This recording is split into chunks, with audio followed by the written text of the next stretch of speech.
Primeira carta de Paulo aos Coríntios, capítulo 3, a partir do versículo 1, assim diz a palavra do Senhor. Eu, porém, irmãos, não pude falar a vocês como a pessoas espirituais, e sim como a pessoas carnais, como a crianças em Cristo. Eu lhes dei leite para beber, não pude alimentá-los com comida sólida, porque vocês ainda não podiam suportar, nem ainda agora podem, porque vocês ainda são carnais. Porque se há ciúmes e brigas entre vocês, será que isso não mostra que são carnais e andam segundo os padrões humanos?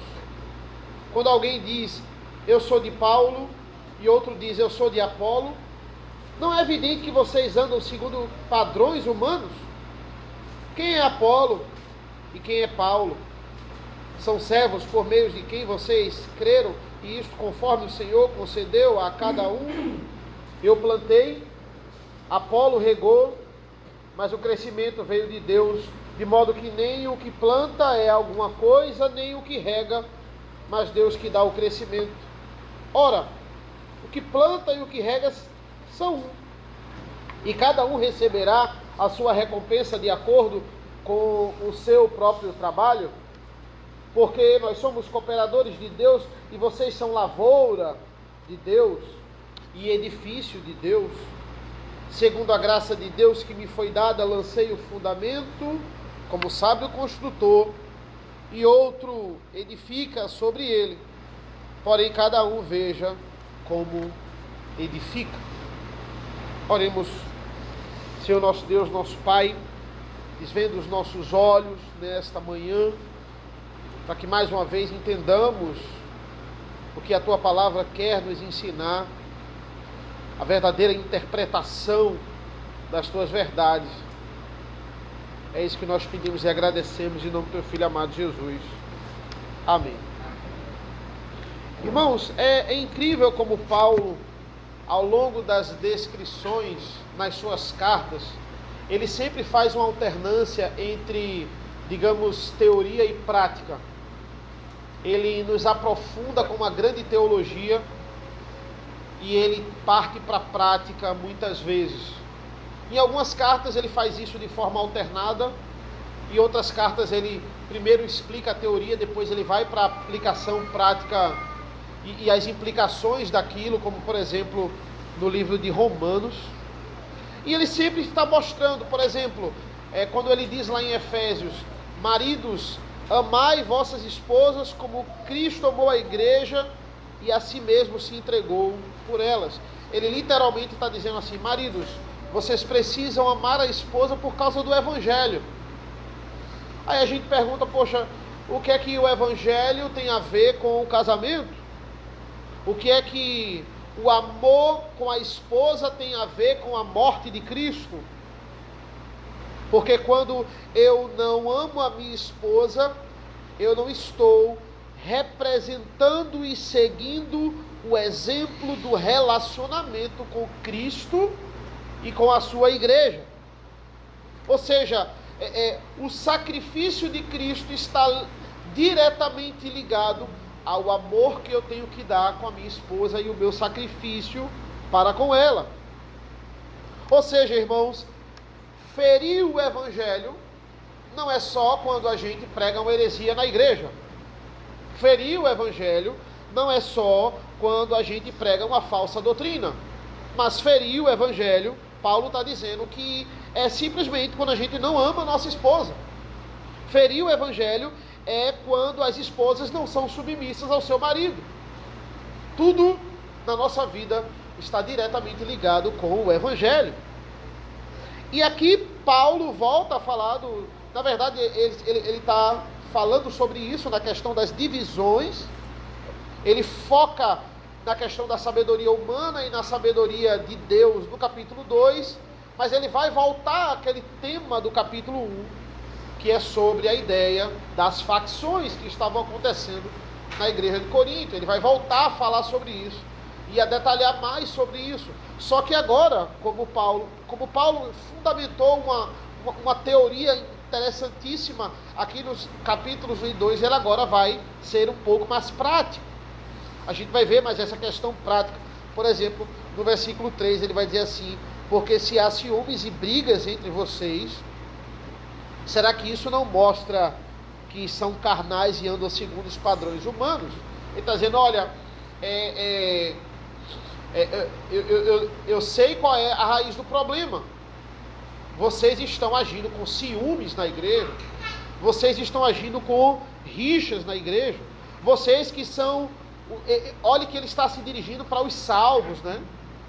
Ele falou isso desde o capítulo 1, olha, eu estou falando com os santificados em Cristo, eu estou falando com os chamados para serem santos, mas esses homens estavam se comportando, como ele mesmo vai dizer, eles estavam se comportando de forma carnal. O que é que Paulo vai fazer aqui? Paulo vai mostrar as evidências da doutrina que ele levantou no capítulo 1 e 2.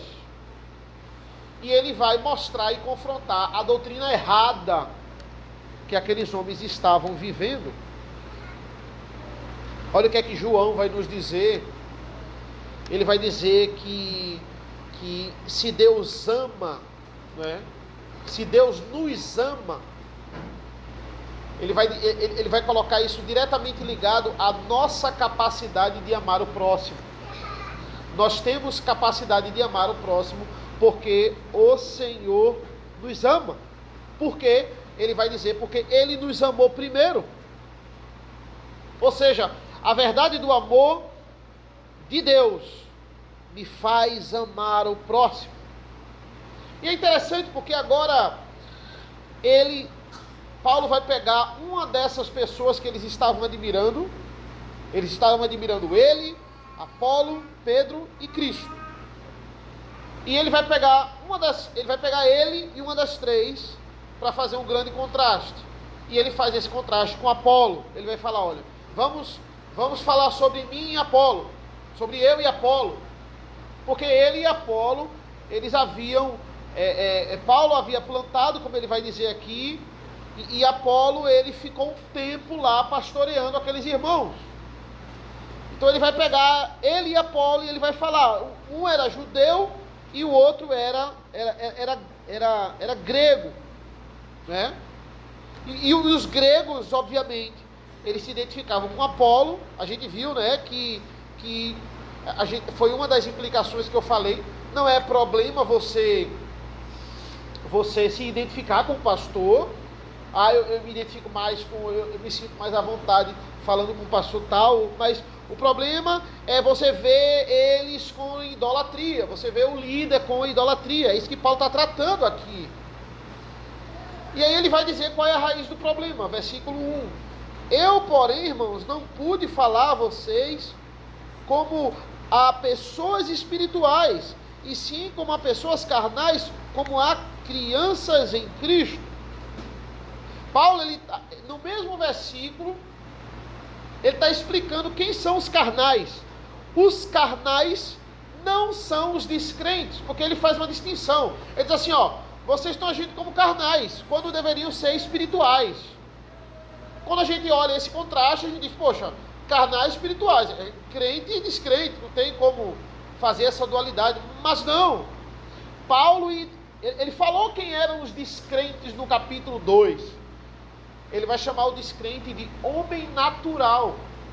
Olha, o homem natural é o ímpio, mas carnal e espiritual, nesse contexto de Corinto, ele não é o descrente, o carnal não é o ímpio. O próprio versículo 1 diz quem são os carnais aqui. Os carnais são crianças em Cristo. Embora elas sejam crianças, vocês estejam se comportando como crianças, vocês estão em Cristo. E assim estão carnais. Existe uma síndrome chamada síndrome de Turner,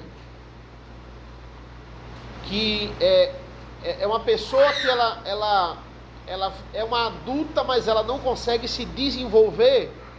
Ela tem baixa estatura, ela tem pescoço curto, ela tem atraso na puberdade, é alguém que nasceu, mas simplesmente tem uma grande dificuldade do desenvolvimento. Ela chega aos 20 anos e parece que ela é uma criança na aparência. E existem esses casos de pessoas que são, pelo desenvolvimento externo, impedidas de crescer. Mas por que eu peguei esse exemplo? Porque esse não é o caso de 1 Coríntios. Aqui esses homens podem crescer, aqui esses homens podem se desenvolver espiritualmente falando, mas eles não querem. Eles querem continuar sendo crianças. Eles receberam toda a nutrição para o desenvolvimento, mas eles não tiveram cuidado em praticar essas palavras. Toda criança, irmãos, que nasce, os médicos eles vão dizer que é saudável a criança chorar.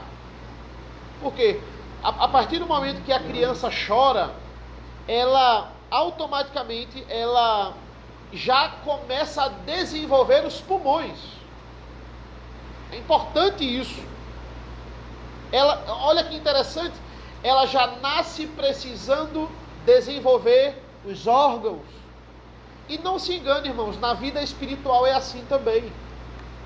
Na vida espiritual, a partir do momento que você se encontra com Deus e você começa a clamar, a pedir o seu auxílio, o seu amparo, a declarar que Ele é santo e a glorificar Ele como Senhor, você está desenvolvendo os seus pulmões. Você está começando a desenvolver os órgãos espirituais da sua vida. Mas esses homens, irmãos, eles não queriam fazer isso. Esses homens não queriam abrir a boca para desenvolver o pulmão e adorar e clamar. Eles queriam abrir a boca para dividir, para se queixar, para murmurar. Crianças. Entenda, não existe uma figura em nenhum lugar da Bíblia de um crente que anda na carne, um crente que anda no mundo. Aqui é 100% o crente que se comporta como uma criança. Diferente, por exemplo, quando a gente vai para Romanos 8 e ele fala lá de andar na carne. Eu convido você a abrir, por favor, abra em Romanos 8. Romanos capítulo 8, a partir do versículo 5. Olha o que diz a palavra do Senhor. Romanos capítulo 8, a partir do 5 diz assim: os que vivem segundo a carne se inclinam para as coisas da carne, mas os que vivem segundo o Espírito se inclinam para as coisas do Espírito. Pois a inclinação da carne é morte, mas a do Espírito é vida e paz. Porque a inclinação da carne é inimizade contra Deus, pois não está sujeita à lei de Deus, nem mesmo pode estar. Portanto, os que estão na carne não podem agradar a Deus. Ou seja, não existe uma figura que a gente possa dizer assim, não, esse é o crente carnal. Não, isso não é bíblico, né? Qual é o carnal aqui do versículo 1 e desse contexto de Coríntios? Crianças em Cristo. Você não pode ser carnal em Cristo. Andar na carne em Cristo. Esse conceito é o conceito aí, essa é a diferença lá com Romanos 8. Mas veja o versículo 2. Eu lhes dei, no nosso capítulo, né, capítulo 3, eu lhes dei leite para beber, né, não pude suportá-los com comida sólida, porque vocês ainda não podiam suportar, nem ainda agora podem, porque vocês ainda são carnais. Vocês ainda são carnais, vocês ainda são criança. Já era tempo de vocês terem mudado, mas vocês continuam na infância. Abra comigo também, irmãos, por favor. Abra no livro de Hebreus, no capítulo 5. por favor, Hebreus 5, a partir do versículo 11.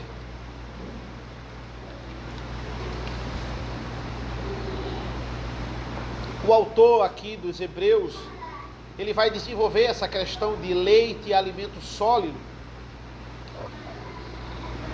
E ele vai dizer o seguinte: a esse respeito temos muitas coisas a dizer, coisas difíceis de explicar, porque vocês ficaram com preguiça de ouvir.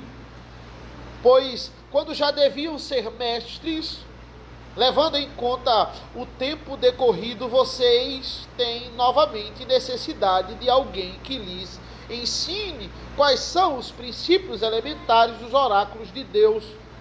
Passaram a ter necessidade de leite e não de alimento sólido.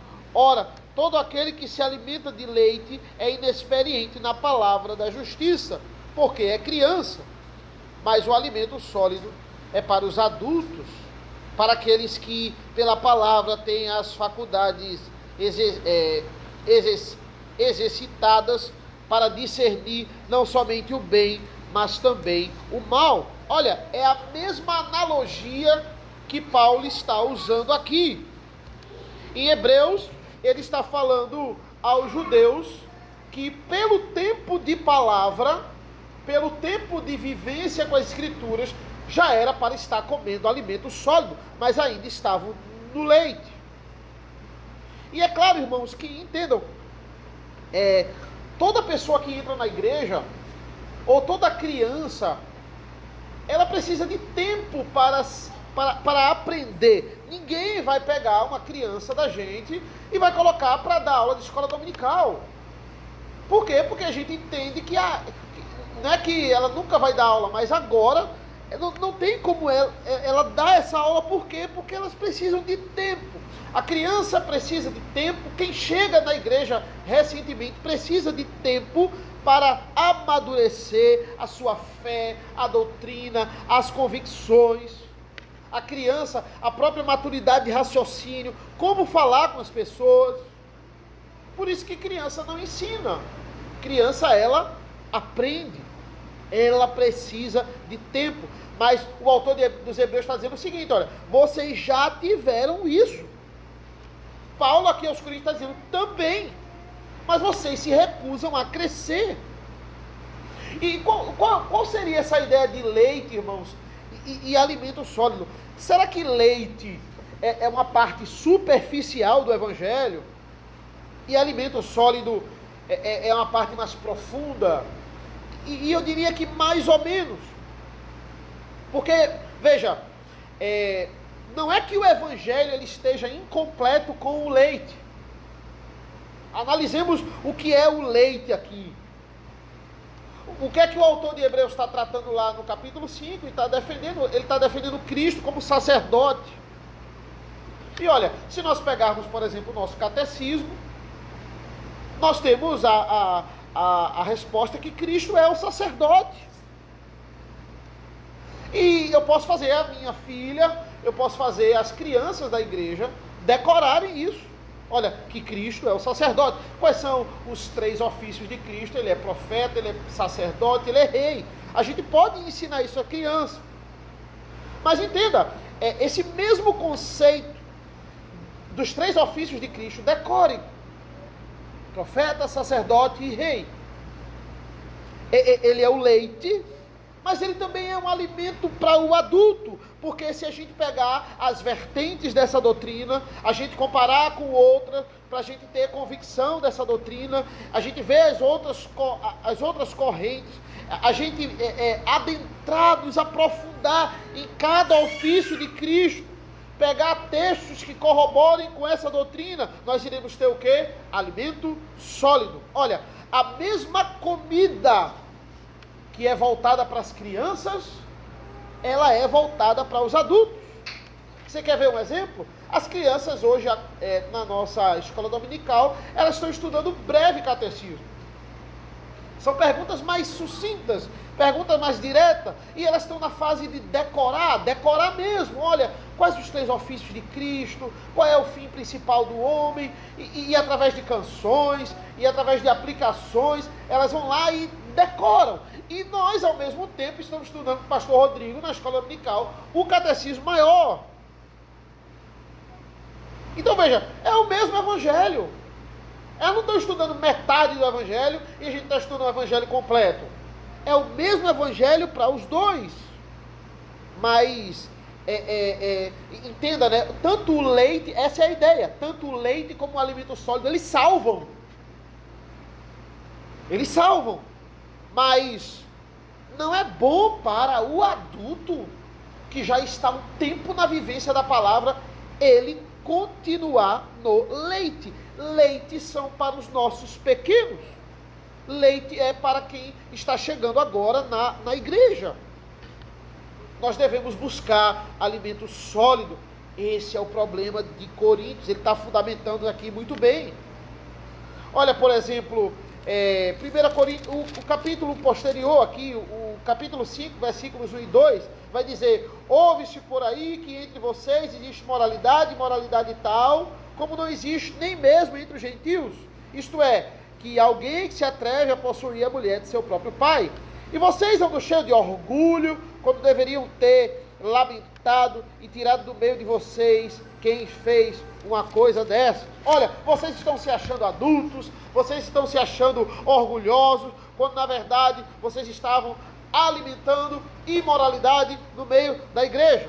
Esses homens, eles admiravam muito mais a filosofia do que tratar um assunto desse. Eles se achavam maduros, e agora Paulo vem com essa: vocês são crianças. É isso que vocês são. Capítulo 2, versículo 5, para que a fé de vocês não se apoiasse em sabedoria humana, mas no poder de Deus. Paulo está dizendo, vocês se acham tão maduros, mas vocês estão depositando a sabedoria de vocês em homens, e não em Deus. E isso dentro da igreja é coisa de criança. Isso é coisa de menino. Paulo apresentou para eles, entenda, olha o peso disso. Paulo planta a igreja e apresenta para eles o evangelho. Apolo vai lá e prega o evangelho e eles concluem: eu sou de Paulo. Apolo vai lá com toda a retórica que ele tem e com o poder que Deus dá do evangelho, rega aquela igreja e eles concluem: eu sou de Apolo. Isso prova a infantilidade deles. Muitas vezes a igreja tem um líder e nós admiramos aquele líder, mas nós admiramos a tal ponto que ninguém pode criticar aquele líder. Passamos a defender aquela pessoa como se ela praticamente não pecasse. Nós não vemos defeito naquele líder. Aquele líder, ele é perfeito. Isso acontece muito com as confusões de direita e esquerda. Não é por eu ser de direita que a direita é perfeita, mas por causa da nossa criancice e do nosso fã-clube. A gente acha que a direita tem gente que acha que a direita é maior do que o evangelho. É tão perfeita quanto o evangelho. Porque nós somos o bem e o outro é o mal. E eles acham a mesma coisa da gente. É meninice, é criancice, você generalizar dessa forma. Simplesmente porque nisso não estamos sendo guiados pela palavra, e sim por homens. É isso que Paulo está dizendo. Você chegar para um líder e dizer: eu sou dele. Isso é muito pesado, porque nós não somos de ninguém, nós somos de Cristo. Nós não estamos unidos como estamos unidos a Cristo. É muito pesado, é muito sério. Paulo está levando a gente para a seriedade do problema. E aqueles irmãos também. Versículo 3. Porque se há ciúmes e brigas entre vocês, será que isso não mostra que são carnais e andam segundo os padrões humanos? Veja, ele fala de ciúme. Ciúme muitas vezes é movido por insegurança. Ciúme muitas vezes é resultado de imaturidade no relacionamento. Ciúme é algo que naturalmente no relacionamento ele deve ser deixado de lado. É algo que, por exemplo, antes do casamento, no namoro, você tem mais, pela sua imaturidade em algum relacionamento, talvez, pela sua insegurança, mas é algo que com o tempo, um e o outro do cônjuge, nós temos que mostrar a segurança para que esse ciúme ele vá acabando. Porque você está num casamento de 20 anos, de 30 anos, e você está com aquele ciúme de namorado, ou aquele ciúme doentio, é criancice, é meninice. Ou alguém não está passando segurança para o outro, ou essa pessoa está criando coisa na cabeça dela. O natural é que o ciúme vá passando. Um casal maduro é um casal seguro. Por exemplo, é diferente do ciúme de Deus. Quando a Bíblia fala que Deus é ciumento, é no sentido de zeloso. É o zelo. Ele não quer que nós nos enamoremos com os falsos deuses. É zelo, é cuidado. Mas o ciúme aqui não é o ciúme de zelo. No versículo 3, é o ciúme que gera divisão, é o ciúme que gera contenda, intriga. Essa é a ideia. Se a gente vê um namorado ou uma namorada muito ciumentos, infelizmente, eles precisam tratar aquilo ali, porque eles não podem casar com aquele nível de ciúme. Ele pode até achar que isso é amor. Quanto mais eu tenho ciúme para dividir, ciúme para gerar confusão, isso é amor. Mas na verdade, amor não gera esse ciúme doentio. Isso precisa ser tratado, isso é meninice. É isso que ele está dizendo. Vocês estão com ciúme, vocês estão com briguinhas na igreja, com rixas, que não eram para existir, quando vocês deveriam estar unidos. Vocês estão seguindo o padrão do mundo, a sabedoria do mundo. Aí vocês estão seguindo, versículo 4, quando alguém diz, eu sou de Paulo, e diz, eu sou de Apolo, não é evidente que vocês andam segundo os padrões humanos. Vocês não estão andando segundo os padrões de Deus. É isso, irmãos, olha, as pessoas, elas seguem o pastor, e se ele mudar a mensagem do evangelho, elas continuam seguindo. Porque elas pararam de ouvir o evangelho. A ovelha, ela pode chegar, olha, é isso que o texto está confrontando. Ela pode chegar a idolatrar o próprio pastor. Esse é o problema aqui. Olha, o versículo 13 do capítulo 1, quando ele começa a tratar esse problema, ele vai dizer assim, versículo 13, será que Cristo está dividido? Será que Paulo foi crucificado por vocês? Ou será que vocês foram batizados em nome de Paulo? Esses homens, Paulo e Apolo, eles eram instrumentos, mas jamais eles deveriam conquistar ou nem tinham essa intenção de fazer discípulos. O trabalho de um líder na igreja não é criar uma legião de fãs, não é fazer fã, não, esse não é o papel. Qual é o nosso papel? É preparar a noiva para o noivo. Esse é o nosso papel. A gente viu até isso lá na quarta-feira no grupo familiar, o episódio em que Rebeca é preparada para Isaac. E o servo de Abraão vai lá e traz Rebeca, e ela chega até o noivo. Nenhum pastor nesta terra é o noivo. A gente deve preparar a igreja para o noivo. Cristo é o noivo. O trabalho do pastor é embelezar a noiva. O trabalho do pastor é adornar a noiva. O trabalho do pastor é fazer como o servo de Abraão, é trazer a noiva aos pés do noivo. Formar crentes para nós. Formar o líder que forma crente para você, seguidor de você, está trabalhando para a sua própria condenação. Precisamos combater o ciúme pecaminoso entre os irmãos. disputas muitas vezes que são desnecessárias no meio da igreja. Cheio de contenda, de conflito, de debate. Vamos ser submissos ao Evangelho. Entenda, quando eu digo assim, não debata, não discuta, eu estou dizendo assim, não defenda a sua fé. Nós temos que estar prontos a defender a nossa fé, mas não seja aquele que gosta de conflito. Existe aquele que em algum momento ele precisa usar de sua, nós chamamos na teologia de apologética, que é a defesa do Evangelho.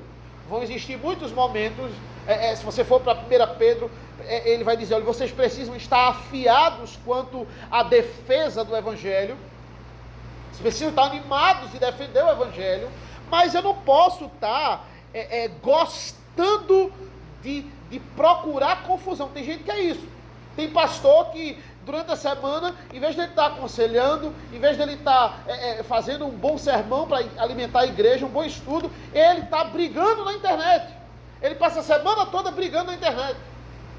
E quando ele chega no domingo, ele não prega a palavra, ele conta as suas brigas na internet.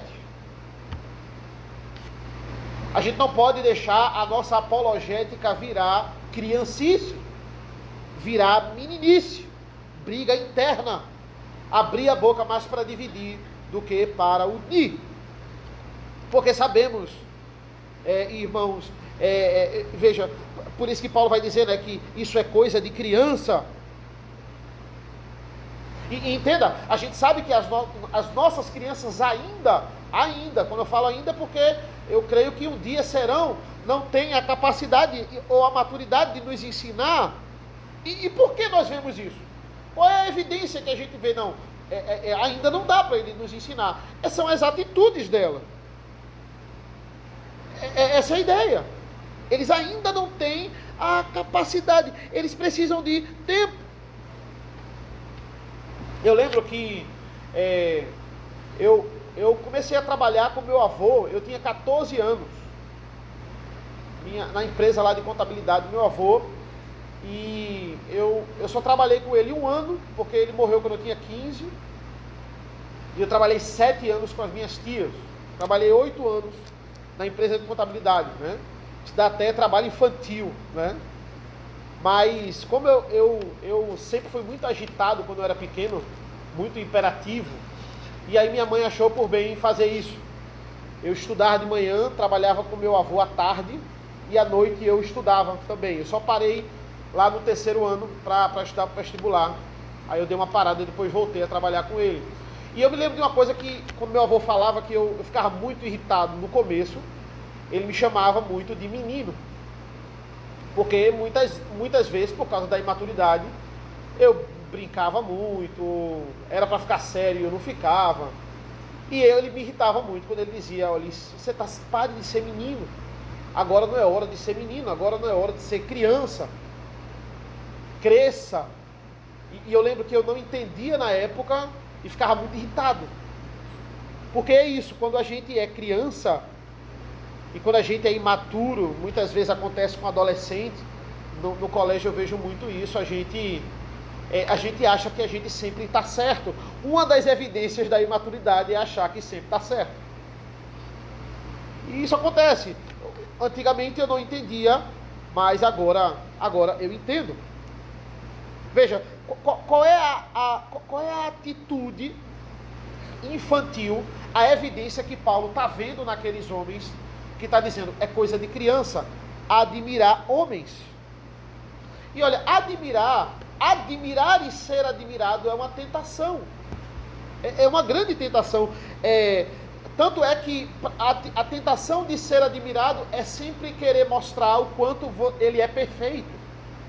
Ah não, se as pessoas me admiram, elas jamais podem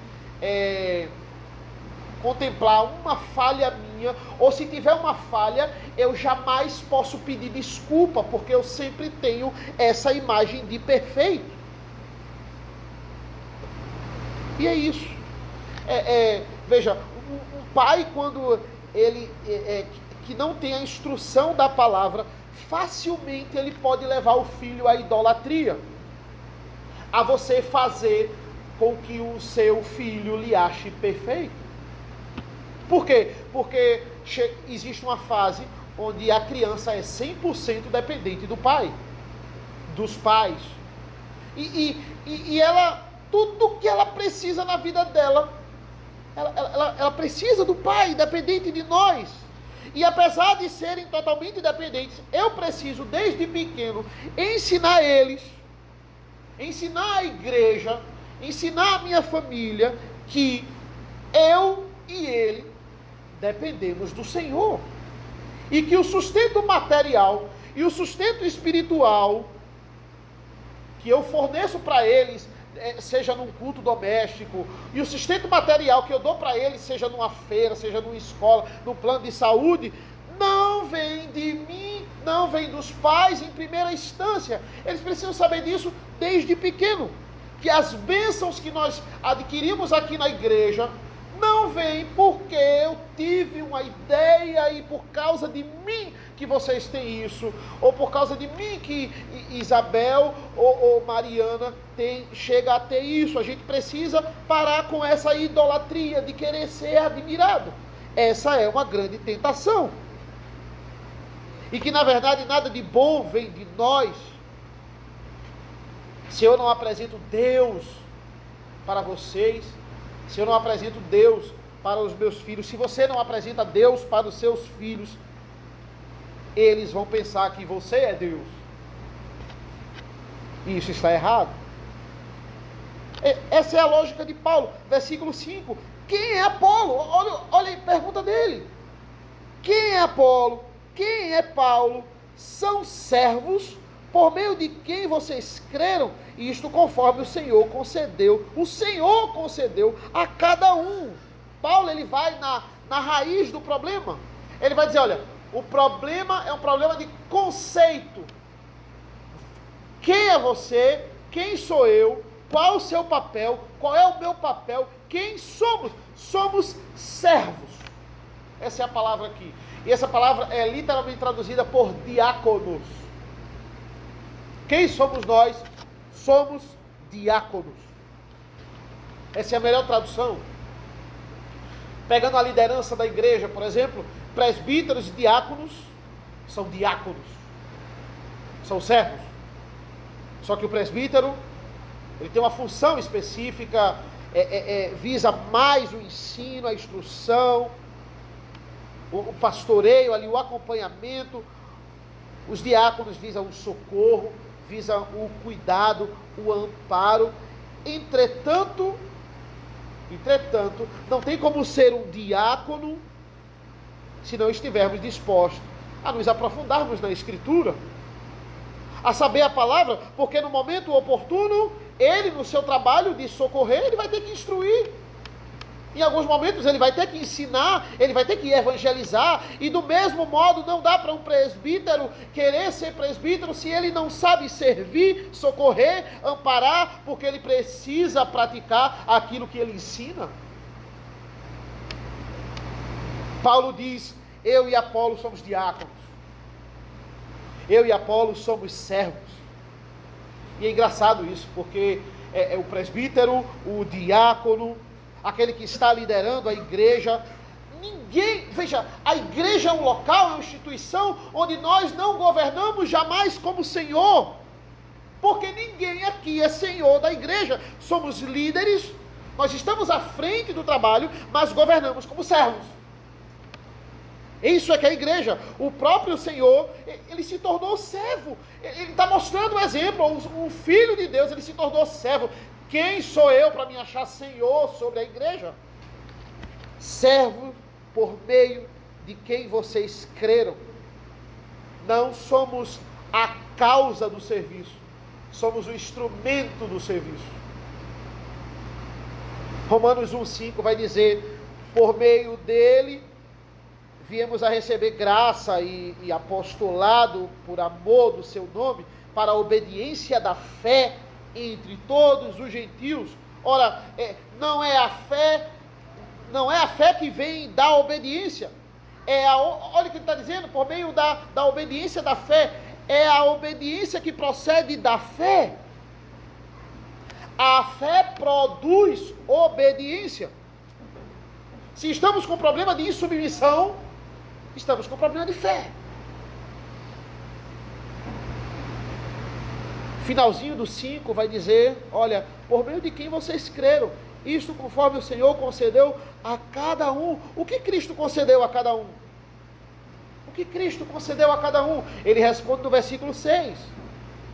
Eu plantei, Apolo regou, mas o crescimento veio de Deus. Ele concedeu uma tarefa a Paulo, ele concedeu uma tarefa a Apolo. Repare, o nosso dever, a nossa obrigação da igreja, ela foi dada por Cristo, e não pela minha escolha. É isso que ele está dizendo. Teve uma função de minha, e teve uma função de Apolo, e a gente não escolheu. O Senhor dividiu, veio dele. Os próprios ofícios de Cristo. Se você for olhar a nossa confissão, ele vai dizer, olha, foram fornecidos pelo Pai. Se os próprios ofícios de Cristo foram fornecidos pelo Pai, imagine a nossa vocação. A nossa vocação não vem de nós. O diácono, o servo, ele precisa ser alguém que ama a doutrina, que ama as escrituras. Por exemplo, na função ser diácono não é só suprir a igreja com as nossas necessidades temporais, mas é muito mais do que isso, é muito mais profundo, é mostrar o trabalho de Cristo, o serviço de Cristo na igreja. A igreja precisa olhar para a diaconia e ver Cristo trabalhando na igreja. A igreja precisa olhar para o conselho e ver Cristo trabalhando na igreja. O que é que Paulo é chamado aqui? Uma função específica. Você vai plantar, Paulo. Você vai lançar os fundamentos. O que é que Apolo? Apolo é chamado para regar. Mas ele vai dizer quem dá o crescimento. Quem dá o crescimento é Deus. Entenda, o meu trabalho, o seu trabalho, não nos torna a causa do crescimento da igreja. Jamais seremos a causa do crescimento da igreja. O meu trabalho como pastor, o trabalho do reverendo Rodrigo, do conselho, é lançarmos o fundamento certo. É fazer o que Deus mandou a gente fazer. O que é que Paulo vai dizer a Timóteo? Paulo instruindo Timóteo, ele vai dizer, importa que os ministros sejam encontrados fiéis. O que Deus vai cobrar de mim é se eu fui fiel na tarefa que Ele me designou. Ele não vai cobrar de mim porque que a sua igreja só tinha tantos membros. Por que a sua igreja não encheu? Ele não vai cobrar estatística de mim. Deus não é aquele patrão que só está ligando para a estatística. De forma nenhuma. O que importa é que quando o Senhor se encontrar com você seja encontrado fiel. Ou seja, o que é que nós estamos plantando em nossas casas? O que é que nós estamos plantando em nossas igrejas? Qual é o material que eu estou usando para regar a minha casa, a minha igreja? Os lugares por onde você passa, qual é o fruto que você está produzindo? É isso que vai ser cobrado, e não quantas almas você ganhou para Jesus. Quantas você ganhou? Quantas fulano ganhou? Quem ganhou mais ou ganhou menos? Olha o versículo 7. Mas ele dizer assim, de modo que nem o que planta é alguma coisa, nem o que rega, mas Deus que dá o crescimento. Olha que interessante, irmãos. O nosso papel é plantar, o nosso papel é regar, mas só Deus dá o crescimento. No final, quem merece a glória é quem traz o resultado. É quem dá o crescimento. O mérito é de quem dá o crescimento. Veja, ele não está menosprezando quem planta, e ele não está menosprezando quem rega. Mas ele está dizendo que o único merecedor de glória é o perfeito da equipe. Se tem uma equipe entre Paulo, Apolo e Jesus, quem vai merecer a glória é aquele que é perfeito. É aquele que não falha. Ele não falha no trabalho dele, na função dele, que é a função de dar o crescimento. É o dom da igreja. É Jesus Cristo. Isso nos assegura, irmãos, quanto à questão de função dentro da igreja. Olha, o papel da liderança, o nosso papel não é fazer a igreja lotar. O meu papel é obedecer a Deus e é ser fiel a Deus. Olha, o papel de Deus é fazer a igreja crescer na proporção que Ele determinou para cada igreja. Entenda, isso não significa que eu não posso pensar em meios dela crescer, que eu não posso pensar, arquitetar, bolar planos. Olha, se vier muita gente aqui, o pastor Rodrigo fez isso agora de manhã, tem que ter mais espaço aqui atrás, tem que botar mais cadeiras. Eu não posso dizer assim, não, Deus dá o crescimento, então ele que se vire também para arranjar, eu não vou fazer nada. Não, de forma nenhuma. Soberania de Deus, responsabilidade humana. Veja, eu posso pensar, eu posso arquitetar, eu posso projetar, bolar planos e orar por isso. Mas o que Paulo está nos dizendo é que nós não somos, nem devemos nos comportar como a causa do crescimento. Não somos a causa do crescimento. Senão, eu começo a achar que eu sou a causa do crescimento, e o ministério não é mais de Cristo, o ministério é meu. Eu sou o dono da igreja e a igreja é minha. Olha que coisa interessante. Quem acha que a igreja cresce por meio dela, essa é uma característica comum de quem acha que a igreja cresce por meio dela. Começa a adotar os métodos mais estranhos possíveis para que a igreja encha de gente. Começa a fazer coisa que não está na palavra. Começa a fazer coisa que é invenção. Essa é uma característica específica daquele que está confiando na sua própria obra, achando que ele traz o crescimento. O que é plantar e regar aquilo, né? É a pregação do Evangelho. É o que Paulo e Apolo fizeram. Eles aplicaram o Evangelho em tudo. Esse é o segredo aqui. Versículo 8. Ora, o que planta e o que rega são um, e cada um receberá a sua recompensa, de acordo com o seu próprio trabalho. O nosso trabalho visa o mesmo objetivo, é glorificar a Deus. Ele está dizendo, olha, quem planta é um e quem rega também é um. Você vai servir melhor a igreja quando você descobre o seu dom, qual é a sua função, qual é o seu trabalho como membro do corpo. Cada um tem uma função e irá receber o seu galardão para aquilo que lhe foi designado. O que é que ele está dizendo? Veja, você não vai receber o seu galardão de acordo com a quantidade de membros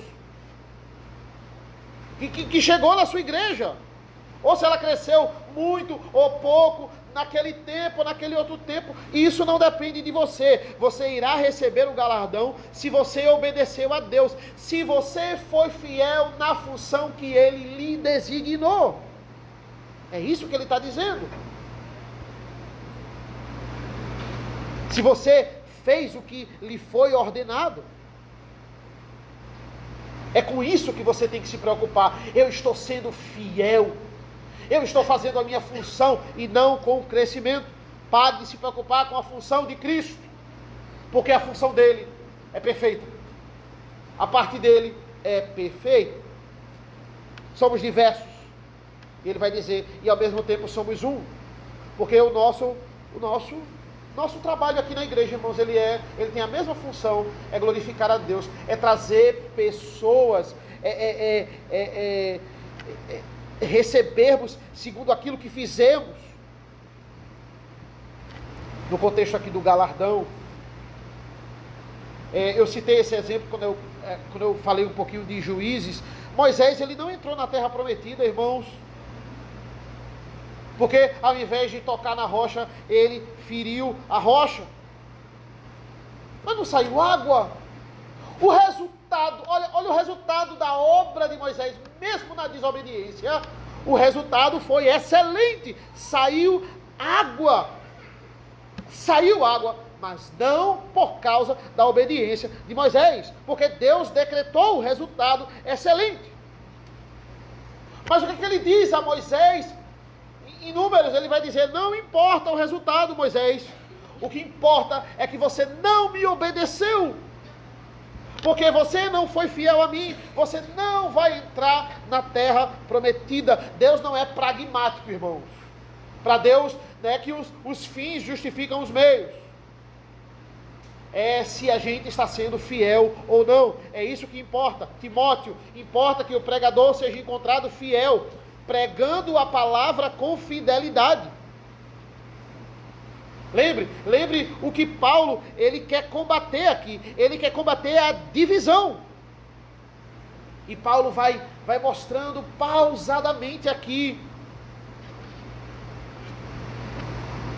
Todos nós somos servos. É isso que ele está dizendo. Irmãos, como o nosso pecado, e eu me encaminhando aqui para a conclusão, como o nosso pecado, ele nos convence que somos a causa eficiente do resultado dos nossos trabalhos. O agricultor, ele pode olhar para a sua plantação e ele dizer: só cresceu porque eu plantei. Como é fácil atribuirmos o mérito ao nosso trabalho, mas lembremos, olha, cada semente da terra, cada árvore que brotou da criação, cresceu antes até do homem ser formado. Cresceu pelo poder de Deus. Depois que o homem foi criado, que Deus determinou que as próximas plantas, que as próximas árvores iriam crescer com o trabalho do homem. Ou seja, não somos a causa, nós somos o instrumento simplesmente porque Deus decretou, porque Ele poderia fazer tudo sem precisar de nós. Como é fácil atribuirmos o crescimento ao nosso mérito. Versículo 9 vai dizer: porque nós somos cooperadores de Deus. É isso que nós somos instrumentos. E vocês são lavoura de Deus e edifício de Deus. Ele meio que muda a figura de linguagem agora da agricultura para engenharia, para arquitetura, porque ele vai dizer no versículo 10: segundo a graça de Deus que me foi dada, lancei o fundamento, como sábio construtor, e outro edifica sobre ele. Olha, quem sou eu? Ele é o construtor, né, que lançou o fundamento. Essa é a figura de linguagem, né? Efésios 2 vai nos dizer assim, edificada, ele vai falar sobre a igreja, ele está dizendo assim, edificada sobre o fundamento dos apóstolos. E é o mesmo argumento aqui. Não é só falar de Cristo. Não é só você sair daqui dizendo assim, Jesus me ama. Não, é falar da pessoa de Cristo. É falar da obra de Cristo. Mateus 16, Cristo vai dizer assim: quem dizem que eu sou? Pedro vai responder: tu és o Cristo, o Filho do Deus vivo. E ele responde: sobre esta pedra a igreja é fundada e completa, as portas do inferno não prevalecerão contra ela. Como é que eu sei que a igreja ela está fundamentada nesta pedra? Quando ela está em Cristo, o verdadeiro homem, o verdadeiro Deus, o Deus que se fez homem. O argumento de Paulo é: como pode eu ser o líder desse fundamento? Como é que Apolo pode ser esse líder? Existe um cabeça e este é Cristo. Ele governa com toda a autoridade. Esse é um grande problema da eclesiologia, do tratamento do governo da igreja, é não entender o que Cristo é para a igreja. É quando a liderança não está entendendo a sua função, quando a liderança está querendo ser responsável pelo crescimento e deixa de fazer a sua função. Ou quando a liderança, irmão, não está nem aí para o crescimento, não está nem aí para a sua função, não está nem aí para nada. Acaso eu fui crucificado por vós? A ideia é: qual a autoridade, qual a moral, qual é o poder que Paulo tem para ser senhor da igreja, que Apolo tem para ser senhor da igreja? Qual a moral qualquer um de nós temos? Essa é a autoridade. Veja, no versículo 5, ele está dando uma disciplina, né, contra a imoralidade. A gente vai ver isso depois. E é interessante porque ele vai dizer assim, no versículo 4 do capítulo 5, em nome do nosso Senhor Jesus Cristo, reunidos vocês e o meu espírito, com o poder de Jesus, nosso Senhor, que esse tal seja entregue a Satanás, para a destruição da carne, a fim de que o espírito seja salvo no dia do Senhor. Veja, ele está dizendo, eu não estou fazendo isso na minha autoridade, eu estou fazendo isso pelo poder e pela autoridade do Senhor. Paulo está dizendo assim, quando eu prego, eu faço em nome de Cristo. Quando eu disciplino em nome de Cristo. A gente vai celebrar a Santa Ceia hoje à noite, ele vai dizer, eu recebi do Senhor